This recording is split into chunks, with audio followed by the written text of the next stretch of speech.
I'm Shell, a modest office worker at a medium-sized company.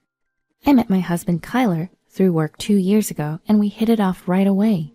We started dating without knowing much about each other, but we had a good time. We made time for dates and gradually got to know each other better. I couldn't deny that I started to see him as a good person. He was kind and gentle, always attentive to my needs and concerns. I felt like I could be happy with him. We didn't take long to feel this way, and he proposed after just 4 months of dating. Thanks to a stable job at a big corporation, the engagement ring he gave me had a sparkling diamond that left me mesmerized. I accepted his proposal, and we quickly found a place to live together and started planning our wedding. I was looking forward to a grand wedding, but Kyler wanted to keep it small. In the end, we had a modest ceremony with just close family and friends. It's been almost 3 years since we started living together. I'm now 26, still working, and we don't have kids yet. I wanted to work a bit more, and Kyler wasn't keen on having kids either.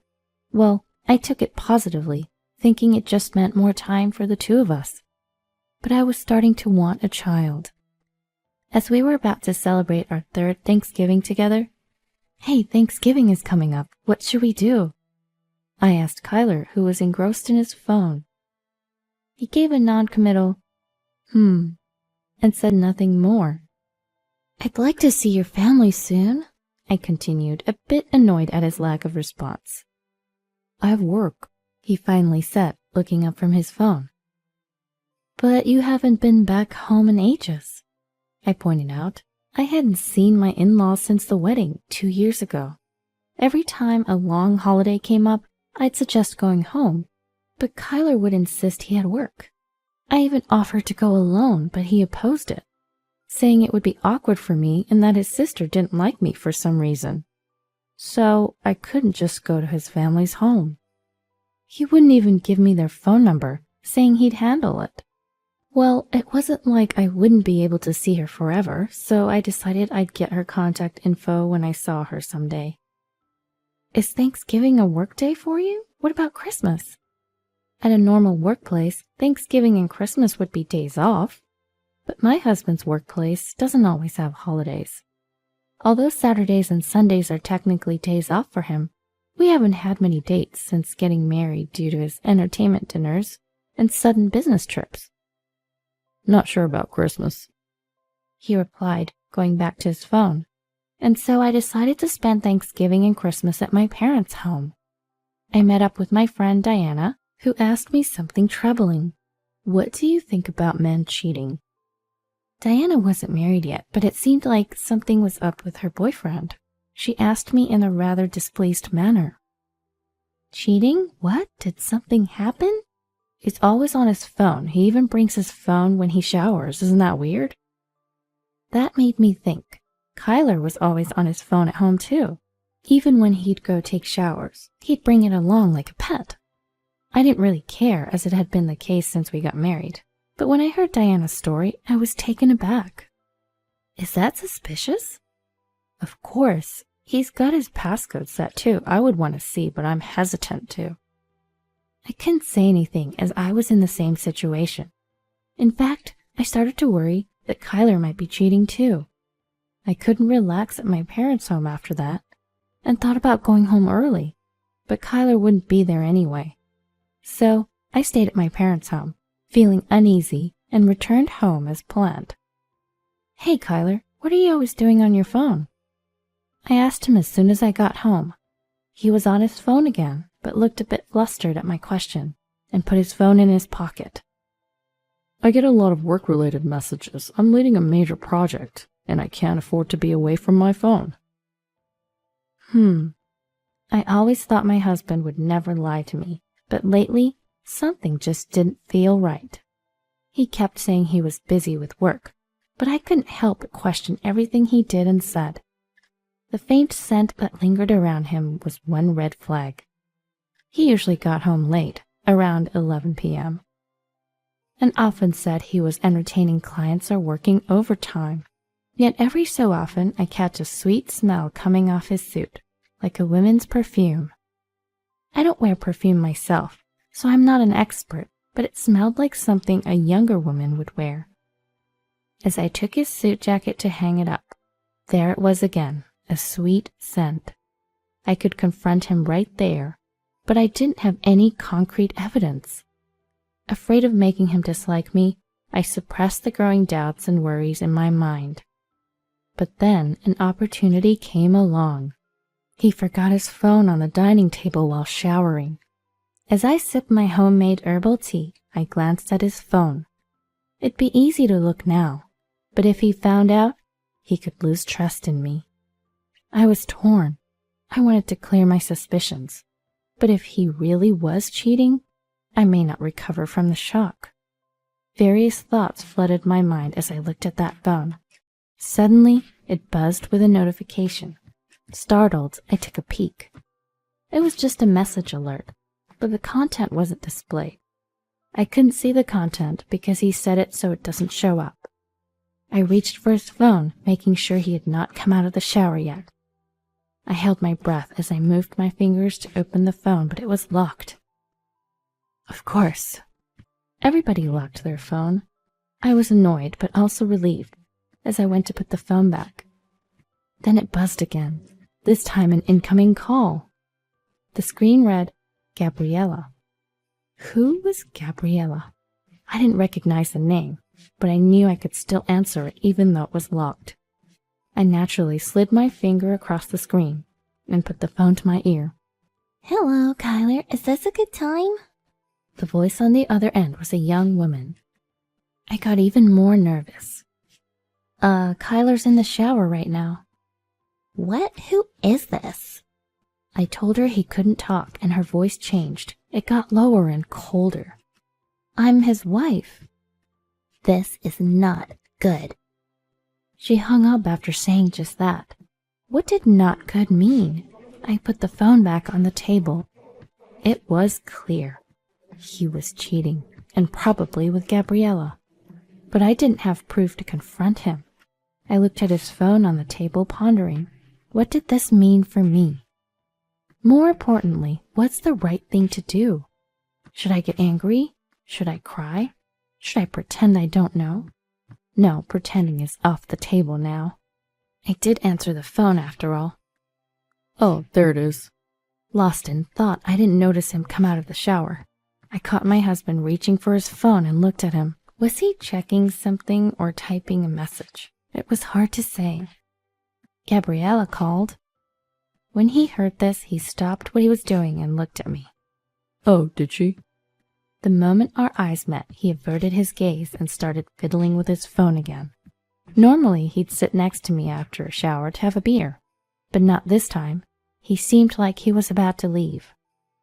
Wait, can we talk for a second? I stopped him with a smile and gestured for him to sit. What about? He stayed put, but didn't come closer. Who's Gabriella?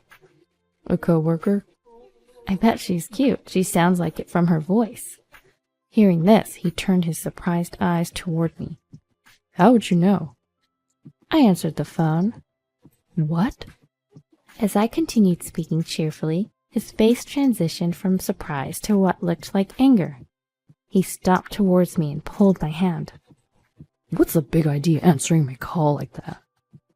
I had never heard my husband raise his voice like that before. Though taken aback by his sudden change, I knew I couldn't back down. I stood up, looked him in the eye, and asked, What's your relationship with this Gabriella person? We'd never had a fight since we met. Maybe that's why he looked surprised for a moment. She's just a coworker. His voice softened, and he sat down on a nearby chair. I sat back down, too. I couldn't press him further at this point. I'd have to gather evidence later.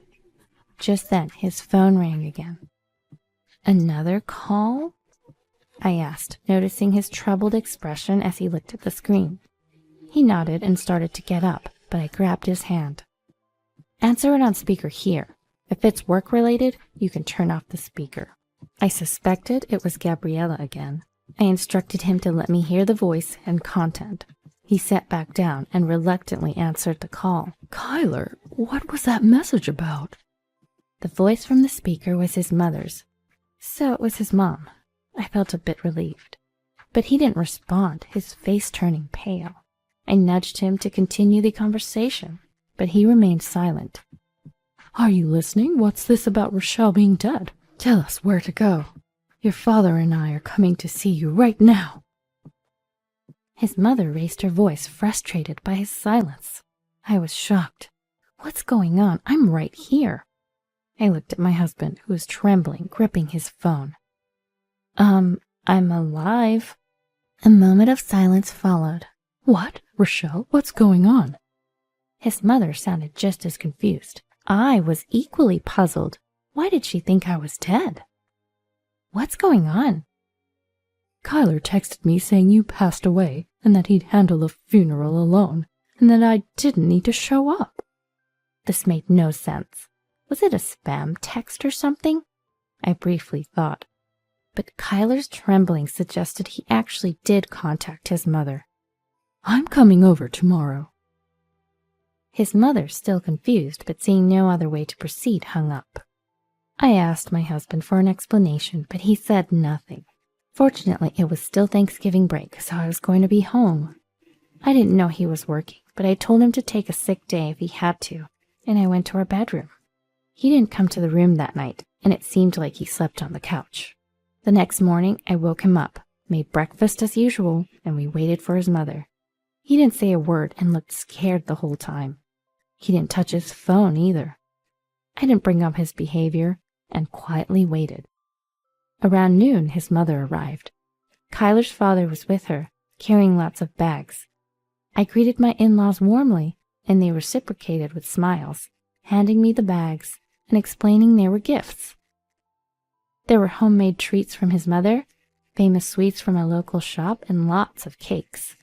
We chatted about trivial things for a while, but Kyler didn't join in, shrinking in a corner. I couldn't ignore it any longer. I made tea for my in-laws, pulled my husband by his shirt to sit next to me, and sat down. What's going on, Kyler? My father-in-law finally broke the awkward silence, looking exasperated at my husband and I. My husband flinched at his voice, lifting his downcast face to look at him. But he quickly looked down again, as if terrified by his father's expression. Spit it out. My father-in-law raised his voice, and my husband started to explain in a shaky voice. Based on my husband's account, he met Gabriella through work shortly after we got married. Initially, they were just colleagues, but things changed when they started working closely on a project. Gabriella confessed her feelings for him. He told her he was married, but she was okay with it, so they started dating. They were together for a little over 2 years. He said all this happened shortly after we got married. At first, he thought it was just a fling, but he started to fall for Gabriella. He considered divorcing me to marry her, but realized he'd have to pay a hefty settlement if he admitted to cheating. So he tried to make my in-laws dislike me, thinking I'd initiate the divorce. He even spread rumors about me to my in-laws and his sister. But my in-laws never showed any signs of disliking me, and I didn't seem to be bothered by it. So he thought about cutting ties with me and paying the settlement. So he told his parents that I had passed away. My in-laws and I were dumbfounded by his foolishness. You're unbelievable. I'm so sorry, Rochelle, about our poor son. My mother-in-law apologized, holding back tears. I told her to look up, and then she looked at my husband. Kyler was visibly shaking, his face pale. If you're willing to pay the settlement, I'm okay with a divorce, I told him, smiling. At that moment, my father-in-law landed a punch on my husband's head. You idiot! Break up with her right now. You've lost your freedom. Go home.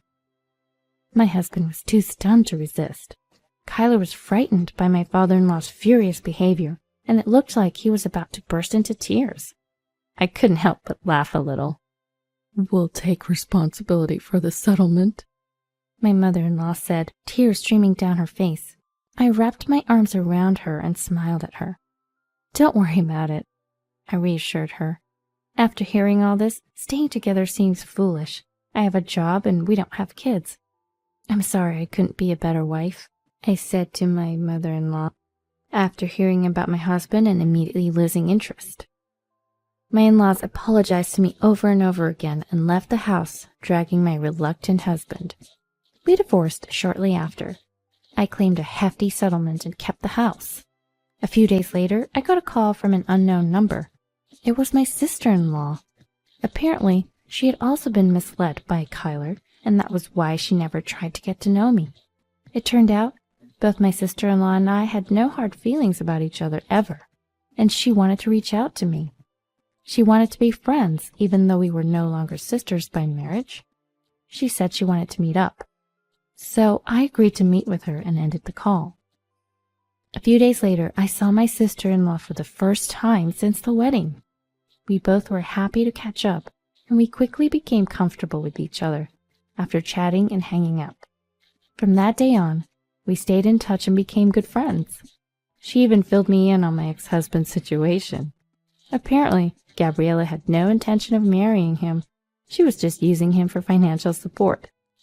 When I found out, she started making plans to cut ties with him. And apparently she dumped him pretty quickly. He had to quit his job when he moved back in with his parents. And now Kyler's doing manual labor, which he despises, under his father's strict supervision. Hearing all this lifted my spirits. My sister-in-law was probably worried about me, even as she shared this with a smile. I laughed along and told her not to worry, as they planned to keep him under even stricter training. I've learned to be more cautious in choosing a life partner after going through a divorce. I told my sister-in-law that it's all good now, as this experience has led to a positive outcome.